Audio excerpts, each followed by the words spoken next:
మోకాల నొప్పులకు ఎటువంటి సర్జరీ లేకుండా ఎపియాన్ పెయిన్ క్లినిక్ అందిస్తున్న అత్యాధునిక చికిత్స. చాలామంది ఇవాళ రోజుల్లో ప్రీ డయాబెటిక్గా ఉంటారు. అంటే షుగర్ వ్యాధి బోర్డర్లో ఉంటారు. సో షుగర్ వచ్చింది అని కొంతమంది అనుకుంటుంటారు. నాకు రాలేదులే అని ఇంకొంతమంది భావిస్తుంటారు. అసలు నిజంగా ప్రీ డయాబెటిక్ నుంచి డయాబెటిక్ వస్తే వెంటనే మందులు వాడాలా? లేదంటే మన ఆహారపు అలవాట్లు, మన లైఫ్ స్టైల్ని చేంజ్ చేసుకొని మళ్ళీ తిరిగి తగ్గించుకునేటువంటి అవకాశం ఉంటుందా? దీని గురించి మనం డిస్కస్ చేద్దాం. మనతో పాటున్నారు ప్రముఖ physician, diabetes counsellor and consultant Kiran గారు ఉన్నారు. సార్ నమస్తే.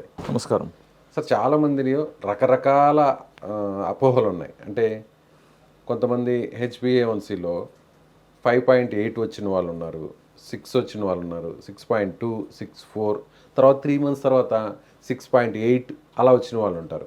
వెంటనే మెడిసిన్స్ వాడేచ్చే వాళ్ళు. ఈ అపోహలన్నీ కూడా సృష్టించబడ్డవి. రోడ్డు స్ట్రైట్గానే ఉండింది, మధ్యలో పైప్ వేద్దామని అది వేద్దామని గోతులు దొవిపెట్టారు. ఇప్పుడు మళ్ళీ ఆ గోతులు పోడ్చడం కూడా మన బాధ్యత అయింది. ఓకే. సో ఈ సందేహాలు, అపోహలు చాలా వరకు సోషల్ మీడియా ఎంతవరకు పేషెంట్కి, సందేహం ఉన్న వారికి సందేహం తీరుస్తున్నది అన్నది ఒకవైపున డెఫినెట్గా కొన్ని ఇన్ఫర్మేషన్ జెన్యున్గా దొరుకుతున్నాయి. చాలామంది పేషెంట్స్ హ్యాపీగా ఉన్నారు. బట్ కొంతమందికి ఈ అన్వాంటెడ్ కొన్ని చూసి లేని సందేహాలు తెచ్చుకొని అవి తీరక వాళ్ళ డాక్టర్స్తోనే వాళ్ళు విభేదాలకు వెళ్ళి ఇబ్బంది పడిన వాళ్ళు కూడా మనం చూస్తున్నామండి. వాళ్ళు రేపు మనకు తెలిసిపోతుంది. పేషెంట్ మన దగ్గర కూర్చున్నప్పుడు ఆయన అడిగే క్వశ్చన్ జెన్యూన్గా అడుగుతున్నాడా లేదా ఎక్కడన్నా విని చూసి చదివి వస్తున్నాడు అనేది మనకు క్లారిటీగా తెలిసిపోతుంది. మిడిమిడి జ్ఞానంతో ఉన్నాడు ఆ క్వశ్చన్తోనే తెలిసిపోతుంది. నేను ఏ వెబ్సైట్లో, ఏ గూగుల్ ఏం సెర్చ్ చేశాడు, ఏ పేజీలో ఈ ఆన్సర్ చదువుకుని వచ్చాడు కూడా అర్థమైపోతుంది మనకి. ఇప్పుడు 8వ తరగతి 9వ తరగతి పరీక్షలు పెట్టేటప్పుడు తెలిసిపోతుంది కదా టీచర్కి. తను సఫర్ అవుతుంటే ఆ ప్రాబ్లంలో, సో అతను అడగడంలో తప్పలేదు. కాబట్టి మనం ఇప్పుడు నా పేషెంట్ అయినప్పుడు ఇప్పుడు అతను భవిష్యత్తులో ఆరోగ్యంగా, మానసికంగా ఆరోగ్యంగాను, శారీరకంగాను ఆరోగ్యంగాను చూసుకోవటానికి ఇప్పుడు తన మనసులో ఏర్పడిన సందేహాలని ఇప్పుడు నాకు తీర్చక తప్పదు. మీరు నివృత్తి చేయాల్సిందే, ఖచ్చితంగా తప్పదు. ఎందుకంటే నేను అవి క్లియర్ చేస్తేనే ఆయన నాతో కంఫర్టబుల్గా మళ్ళీ ఉండగలుగుతాడు. నేను ఇచ్చే వైద్యం, నేను చెప్పినవి కూడా ఆయన ఆచరిస్తూ పాటించగలుగుతాడు. ఇప్పుడు ఆ డౌట్ని అలాగే ఉంచని చెప్పి నేను మందులు 2 రాసి ఇచ్చి పంపించాను అనుకోండి, షుగర్స్ తగ్గవు, ఆయన ట్రీట్మెంట్కి కాంప్లియన్స్ సరిగ్గా ఉండదు, అధిహేర్ చేయడు, 2 రోజులు మందులు వాడతాడు, మళ్ళీ చెక్ చేసుకుంటాడు, తగ్గిందని మానేస్తాడు, మళ్ళీ పెరిగితే మళ్ళీ వాడుకుంటాడు. ఈలోపు మెడికల్ షాప్ వాడు కూడా 2 మంచి ఉచిత సలహాలు ఇస్తాడు. ఈసారి పెరిగితే 2 వేసుకో అంటాడు. ఈ 2 చెప్పాడు కదా 3 కూడా వేసుకుంటాడు. ఆ తర్వాత లో షుగర్ అవుతుంది. ఇట్లాంటివన్నీ మనం చూస్తూ ఉంటాం. ఒకప్పుడైతే గట్టిగా చెప్పేవాళ్ళం, 1-2 సార్లు తిట్టేవాళ్ళం. ఇప్పుడు మళ్ళీ ఎందుకు వాళ్ళు ఇబ్బంది పడతారు పాపం అని చెప్పేసి అదేదో చెప్పేది కూడా నవ్వుతూ చెప్తే ఒక పని అయిపోతుందిగా. మళ్ళీ తిట్టి మళ్ళీ సారీ చెప్పి ఈ పెద్ద పని, డబుల్ పని అవుతుంది. ఇలాంటి వాళ్ళు మీకు 20 ఏళ్లలో చాలా మంది ఎక్స్పీరియన్స్ అయ్యి ఉంటారు. అంటే లాస్ట్ 5 yearsలో ఎక్కువైనాయి సార్ సందేహాలు. అంతకుముందు సులువుగా ఉండే వైద్యం, చెప్పింది నమ్మే, మంచి విషయాలు చెప్పేవాళ్ళం, వాళ్ళు పాటించేవాళ్ళు. భారతదేశంలో ఈరోజు 13 కోట్ల మందికి పైగా ప్రీ డయాబెటీస్ వారు ఉన్నారు.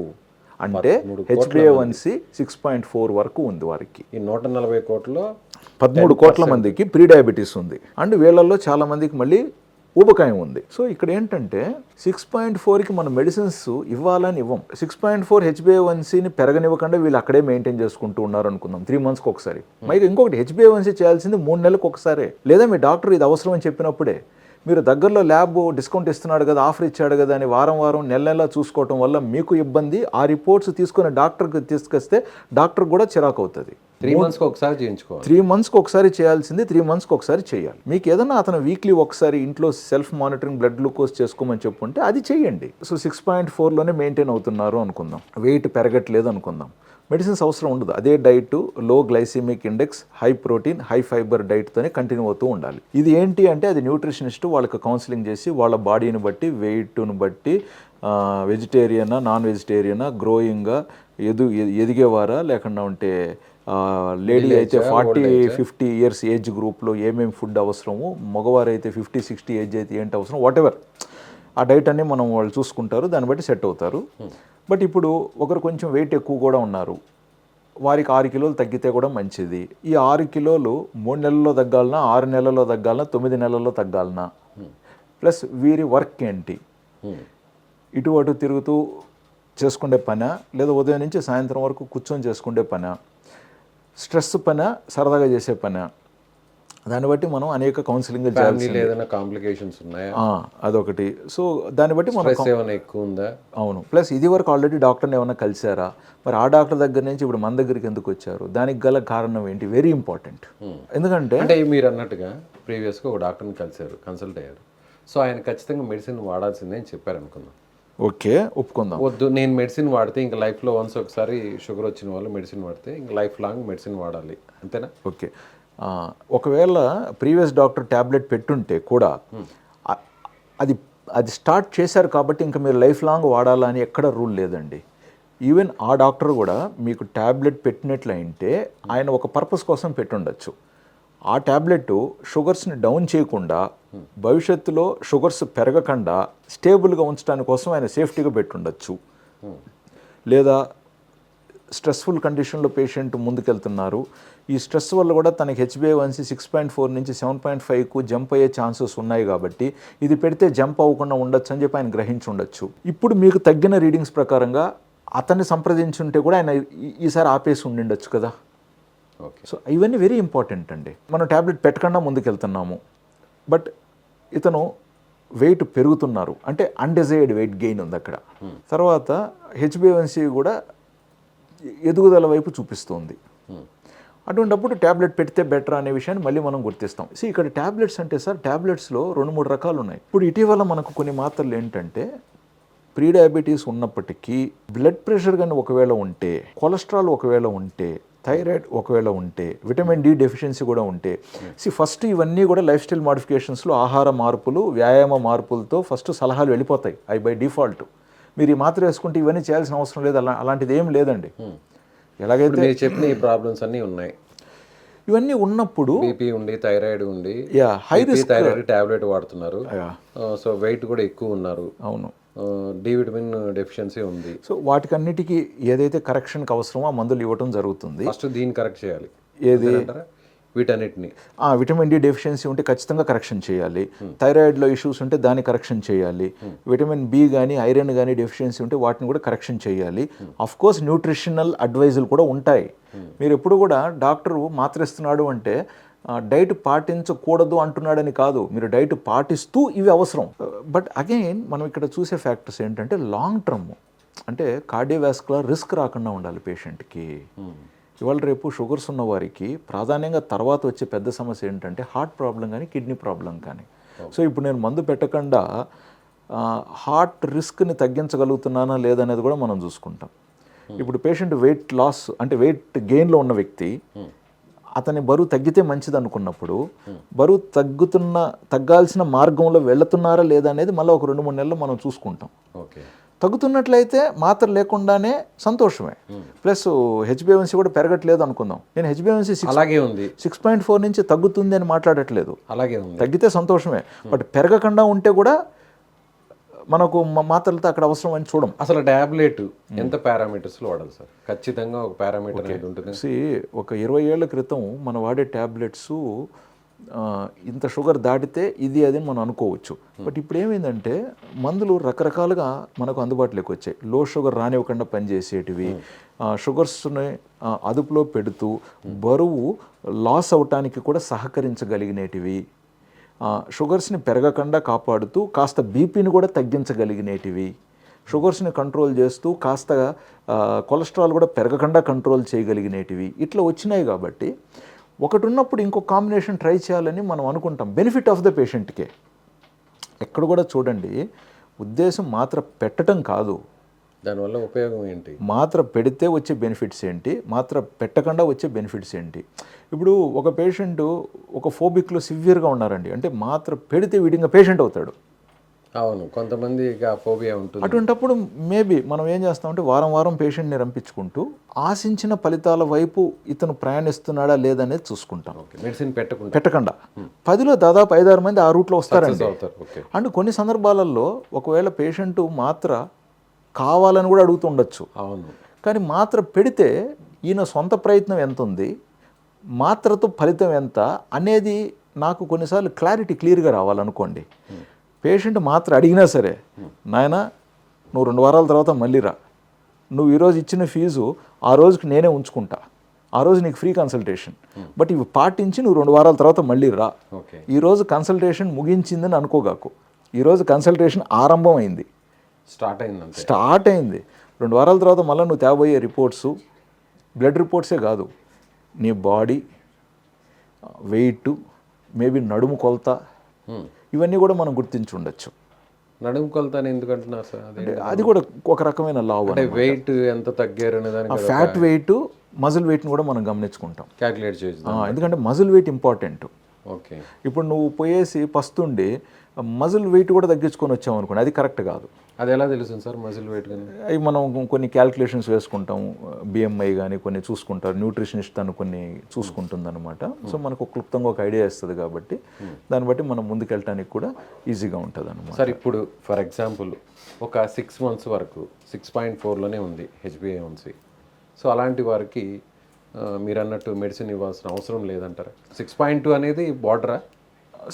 ప్రీ డయాబెటిక్కి 6.4 వరకు బార్డర్. 6.4 వరకు. 6.4 నుంచి దాటితే ఖచ్చితంగా మెడిసిన్ వాడాల్సింది? అట్లేం కాదు సార్, చూస్తాం 7.5 వరకు వెయిట్ చేస్తాం, కొన్నిసార్లు 8 వరకు కూడా తగ్గుతుందేమో అని కూడా మళ్ళీ మనము. అంటే ఎంతకాలం వెయిట్ చేయొచ్చు? ఇప్పుడు ఇన్సులిన్ రెసిస్టెన్స్ కొంతమందిలో ఉన్నప్పుడు ఇన్సులిన్ రెసిస్టెన్స్ని మనము బ్రేక్ చేయకపోతే ప్యాంక్రియాస్ మీద ఇన్సులిన్ ఎక్స్ట్రా ప్రొడ్యూస్ చేయడానికి లోడ్ పడుతుంది. తర్వాత ప్యాంక్రియాస్ ఇన్సులిన్ డెఫిషిట్ లేకపోతుంది, బీటా సెల్స్ ఎగ్జాస్ట్ అవుతాయి. అప్పుడు షుగర్స్ తగ్గించే మందులు వాడాల్సిన అవసరం వస్తుంది, సల్ఫోనూరియాస్, ఇన్సులిన్. సో వాటిని అవాయిడ్ చేయడానికి కోసం మనం వేరే గ్రూప్ ఆఫ్ మెడిసిన్ అవసరం ఉంటే ముందస్తుగా పెడతాం. సో మళ్ళీ స్ట్రెస్ అండి, మైండ్ కండిషన్, బాడీ, ఇవన్నీ మనం గుర్తించుకొని క్లుప్తంగా, అంటే ఒక్కటి అని కాదు, it is between the doctor and patient relationship. దాన్ని బట్టి ఇప్పుడు కొంతమంది 8 ఏళ్ళు ఉంటుంది, మళ్ళీ మంచిగా డైట్ చేసుకొని కూడా వితౌట్ మెడిసిన్స్తో కూడా హ్యాపీగా 7 లోపు తెచ్చిన వాళ్ళు ఉన్నారు, 8.5, 9 నుంచి కూడా వెనక్కి తెచ్చిన వాళ్ళు ఉన్నారు. కొంతమందికి వాళ్ళు ప్రయత్నించడంతో మంచి ఫలితాలు కనపడతాయి, సంతోషం. బట్ ఇంకొక వ్యక్తికి అంతకంటే బెటర్ ప్రయత్నించిన, అంటే డైట్ లిమిట్, కార్బ్స్ లిమిట్ చేసి, ప్రాపర్గా ఎక్సర్సైజ్ అన్నీ చేసి, యోగా చేసినప్పటికీ కూడా అంత ఫలితం అక్కడ రాకపోవచ్చు. సో ఆయన పాపం చేశాడని కాదు. అప్పుడు ఏం చేస్తారు? అప్పుడు అక్కడ మెడిసిన్ అవసరం ఉంటుంది. ఇప్పుడు HbA1c 8 నుంచి తగ్గట్లేదు, లేదా 7 లోపు రావట్లేదు అనుకోండి, అక్కడ కొంచెం మనం బాడీకి, ముఖ్యంగా ప్యాంక్రియాస్కో, లివర్కో, కిడ్నీకో సపోర్ట్ చేసేటట్టుగా ఏదైనా మనం మెడిసిన్ పెట్టుకొని మళ్ళీ ఎక్స్పెక్టెడ్ రిజల్ట్స్ వస్తున్నాయో లేదో అని చూసుకుంటాం. మళ్ళీ ఎక్స్పెక్టెడ్ రిజల్ట్స్ వచ్చిన తర్వాత అవి సస్టైనబుల్గా ఉన్నట్లయితే మళ్ళీ మాత్ర ఆపచ్చా, తగ్గించచ్చా అనేది కూడా మళ్ళీ మనం గుర్తించుకుంటాం. సో బార్డర్ని క్రాస్ చేశారు పారామీటర్స్లో. క్రాస్ చేసిన వాళ్ళు కొంతమందికి ఫాస్టింగ్ షుగర్ ఏమో తక్కువ ఉంటుంది, ఆఫ్టర్ ఫుడ్ షుగర్ ఏమో ఎక్కువ ఉంటుంది. సో అలాంటి వారు అక్కడ ఏం చేస్తామంటే వాళ్ళు ఎటువంటి ఫుడ్ తీసుకుంటే వాళ్ళకి పోస్ట్ ప్రాండియల్ స్పైక్ అవుతుంది, అక్కడ ఏమన్నా కొంచెం కార్బ్స్ ఎక్కువ ఉంటే ఆ కార్బ్స్ని కొంచెం తగ్గించుకొని ఫైబర్ని అక్కడ ఇంక్లూడ్ చేసుకొని అట్లా మనం డిస్ట్రిబ్యూట్ చేయడానికి ట్రై చేస్తాం. అవసరం ఉంటే కంటిన్యూస్ గ్లూకోజ్ మానిటరింగ్ పెట్టి ఎంత స్పైక్ ఉంది, ఎంత టైం సస్టైన్ అవుతుందో చూసుకొని డైట్తో 2-3-4 days అన్ని రకాల మార్పులు, ప్రయోగాలు చేసి అది ఫలిత మార్గంలో ఉన్నట్లయితే అటువైపు, లేదు ఇటువైపు మెడిసిన్ మంచిది అవసరం ఉంది అనుకుంటే కొంచెం మెడిసిన్ అన్నమాట. బట్ డెఫినెట్గా చాలా వరకు డైట్తోనే మంచి ఫలితాలు చూస్తున్నాం సార్. ఇంకో కండిషన్ మీరు చెప్పింది కాకుండా ఫాస్టింగ్ షుగర్ ఎక్కువ ఉంటుంది, పోస్ట్ ప్రాండియల్ తగ్గుతుంది, అక్కడ మళ్ళీ వేరే విధంగా ట్రై చేయాల్సింది ఉంటుంది. అది మళ్ళీ రివర్స్, అది మళ్ళీ కొంచెం ఎందుకు పెరుగుతుంది ఫాస్టింగ్లో షుగర్? ఫాస్టింగ్ షుగర్ ఏంటి, నైట్ నుంచి మార్నింగ్ వరకు ఎక్కువ ఉందా, లేదా మిడ్ నైట్ తర్వాత నుంచి తెల్లారుజామున పెరిగిందా, లేదా జస్ట్ తెల్లారుజామున మాత్రమే షుగర్ పెరిగిందా అనేదాన్ని మళ్ళీ మనం చూసుకోవాల్సింది ఉంటుంది. ఇవన్నీ కూడా అనాలిసిస్ చేస్తేనే, ఆ పేషెంట్ని స్టడీ చేస్తేనే పర్ఫెక్ట్గా ఏం చేయాలనేది మీరు చెప్పగలుగుతారు. కరెక్ట్. అంటే ఈ పర్ఫెక్ట్ అనే పదం ఎక్కడంటే లాంగ్ టర్మ్ గోల్స్. ఇప్పుడు ఇతనికి 40 వయసు అనుకోండి, రేపు 90 వయసులో కూడా ఈయన అద్భుతంగా ఉండాలనుకున్నప్పుడు ఈ దారి, ఈ మొదటి అడుగు చాలా ఇంపార్టెంట్. లేదు నాకు డాక్టర్కి ఇంత ఫీజు ఇచ్చేసాం, ఇంత అయిపోయింది అనుకుంటే అక్కడికక్కడే అది దాన్ని మనం ఇప్పుడు మన దగ్గరికి వస్తున్న పేషెంట్లో సంకల్పం అంటే షుగర్స్ని మంచి అదుపులో పెట్టుకోవాలి, నేను ఎప్పటికీ ఆరోగ్యంగా ఉండాలి, నేను అనారోగ్యం పాలసలు అవ్వకూడదు, నా వల్ల కుటుంబంలో ఇంకొక వ్యక్తికి ఇబ్బంది కలగకూడదు అనే సంకల్పం ఇతనిలో ఎంత దృఢంగా ఉందనేది వెరీ ఇంపార్టెంట్. ఒకవేళ లేనట్లయితే కూడా మనం ఫస్ట్ అతన్ని మోటివేట్ చేసుకునేది ఈ పాయింట్కే. స్కూల్లోకి ఒక పిల్లోడు వచ్చాడు, నేను ఫలానా చదవాలనుకుని వచ్చి ఉంటే సంతోషం, అందిస్తాం, వాడు వస్తాడు. బట్ ఇంకొకడు సరదాగా స్కూల్ బాగుంది కదా అని వచ్చి ఉంటాడు, కానీ వాడిలో తెలివితేటలు బాగుండి ఉంటాయి, కానీ వాడికి చదివేటట్టు try బట్ వాడికి ఇనిషియల్గా చదివే ఇంట్రెస్ట్ లేదు. అటువంటి వాళ్ళు వాడికి స్లోగా రే నువ్వు చాలా మంచివాడివి, నువ్వు 10 నిమిషాలు చదివితే నీకు మార్కులు మ్యాథ్స్లో ఇంత బాగా వచ్చాయి, నువ్వు హిందీ ఇలా చదివితే నీకు ఇన్ని మార్కులు వచ్చాయని, అరే నీకు ఇంత బెస్ట్ మార్కులు వస్తున్నాయి, అసలు నెక్స్ట్ టైం నువ్వు తగ్గకుండా ఇంకా 2 మార్కులు. సో వాడిలో మోటివేట్ చేసుకుంటూ తీసుకొస్తే చివరికి ఇంటర్కి వచ్చేసరికి వాడు బెస్టే, ఇల్లు బెస్టే. బట్ అలాగని కాకుండా నువ్వు భయపెట్టి నువ్వు చదవకంటే సంకనాకపోతావు, నువ్వు చదవకంటే ఊరు వెళ్ళి 4 గాడిదలు పట్టుకోవాలంటే ఓకే రెడీ అంటాడు అంటాడు. సో కాబట్టి మనం పేషెంట్కి ఇదివరకులాగా ఎక్స్ప్లెయిన్ చేయాలి, అంటే ఇదివరకులాగా మనం భయపెట్టి వైద్యం చేయలేమండి. ఏమండి మీరు షుగర్ కంట్రోల్లో పెట్టుకోకంటే కిడ్నీలు పోతాయండి, మీరు షుగర్ కంట్రోల్లో పెట్టుకోకంటే మీకు రెటినోపతి వస్తుందండి, వస్తే ఏంటి అంటారు అప్పుడు. సో కాబట్టి మోటివేషన్ వెరీ ఇంపార్టెంట్. ఇది పెద్ద మార్పు ఈ లాస్ట్ 10 ఇయర్స్లో. మనం ఇదివరకు పేషెంట్ విధానంలో మనం చూపించిన ఒక అటిట్యూడ్ ఇప్పుడు మనం completely you are for the patient, you are by the patient, you are completely for the patient. Patients mind set ఎలా మారుతుందో వాళ్ళని ట్రీట్ చేస్తున్న డాక్టర్ మైండ్ సెట్ కూడా అలా మార్చుకొని వాళ్ళకి ట్రీట్మెంట్ ఇవ్వాలి. అలా చేసినప్పుడే డయాబెటీస్లో సక్సెస్ని చూడగలుగుతాం. పర్టికులర్గా ఇప్పుడు మలేరియా టైఫాయిడ్ అంది, వాడికి ఆ మాత్రలు 4 రోజులు వేసుకుంటే బాగైపోతాడు. ఇంత ఇవన్నీ అనవసరం. ఈ బంధాలు ఈ మేనరికాలతో పని లేదు. ఒక్క డయాబెటీస్లో మాత్రమే ఆ రిలేషన్షిప్ అనేది చాలా వెరీ ఇంపార్టెంట్. వాళ్ళ ఇంట్లో వాళ్ళ పూజారి వాళ్ళ పంతుల తర్వాత ఒక ఫ్యామిలీ మెంబర్గా ఒక బయట మనిషిని వాళ్ళ మనిషిగా చూసేది నెక్స్ట్ డయాబెటీస్ డాక్టర్నేనండి. మీరు ఏమన్నా చాలా ఫ్యామిలీస్లో కూడా నిజమే. Thank you sir, thank you.